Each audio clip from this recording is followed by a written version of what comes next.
বাস্তবধর্মী সমালোচনা করতে গিয়ে দেশ ও জাতির গুরুত্বপূর্ণ বিষয়গুলো যেন পিছিয়ে না পড়ে সেদিকে সতর্ক থাকার আহ্বান জানিয়েছেন বিএনপির ভারপ্রাপ্ত চেয়ারম্যান তারেক রহমান।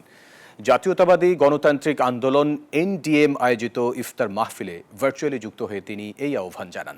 বলেন, শুধু নির্বাচন ও তত্ত্বাবধায়ক সরকারের বিষয়ে গুরুত্ব দেওয়ার পাশাপাশি নিত্যপণ্যের দাম, শিক্ষা ব্যবস্থা সহ স্বাস্থ্য খাতের সংস্কার দরকার।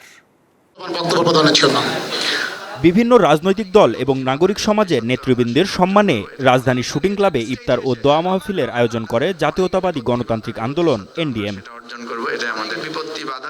ইফতার মাহফিলে প্রধান অতিথি হিসেবে ভার্চুয়ালি যুক্ত হন বিএনপির ভারপ্রাপ্ত চেয়ারম্যান তারেক রহমান। তুলে ধরেন দেশের সমসাময়িক নানা বিষয়।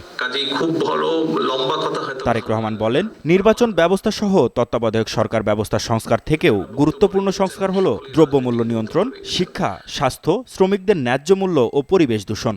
শুধু একজন ব্যক্তি পরপর দুইবারের বেশি প্রধানমন্ত্রী হবে না, এইটি আইন করে রোধ করাটাই কি শুধু সংস্কার? শুধুমাত্র তত্ত্বাবধায়ক নির্বাচনের সময়, জাতীয় নির্বাচনের সময় তত্ত্বাবধায়ক সরকার ব্যবস্থা করতে হবে, অবশ্যই করতে হবে নিরপেক্ষ নির্বাচনে, কিন্তু সেটি কি শুধু সংস্কার? বাজারের ব্যবস্থা, চিকিৎসা ব্যবস্থা, এটি কি সংস্কার নয়? আমি তো একজন রাজনৈতিক কর্মী হিসেবে মনে করি এটিও সংস্কার ব্যবস্থা। সঠিক শিক্ষা ব্যবস্থা যদি গড়ে তুলতে সক্ষম না হই, তাহলে কি করে আমাদের পক্ষে সম্ভব এই দেশকে সামনে এগিয়ে নিয়ে যাওয়া? রাজনৈতিক দলগুলো একে অন্যের সমালোচনা করতে গিয়ে যেন আগামীর সম্ভাবনা নষ্ট না হয় সেদিকে সজাগ থাকার আহ্বানও জানান তিনি। আমরা বাস্তবধর্মী সমালোচনা অবশ্যই করব একজন আরেকজনের, কিন্তু সমালোচনা করতে গিয়ে এমন পরিস্থিতিতে যাতে আমরা এসে না দাঁড়াই যেখানে আমরা জনগণের এই ইস্যুগুলোকে, দেশের এই ইস্যুগুলোকে আমরা অ্যাড্রেস করতে ভুলে যাব।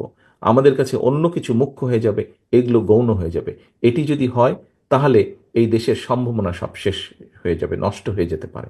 এ সময় তিনি কৃষি উৎপাদন ও বন্যা নিয়ন্ত্রণে শহীদ রাষ্ট্রপতি জিয়াউর রহমানের খাল খনন কর্মসূচির ওপরও গুরুত্ব দেন।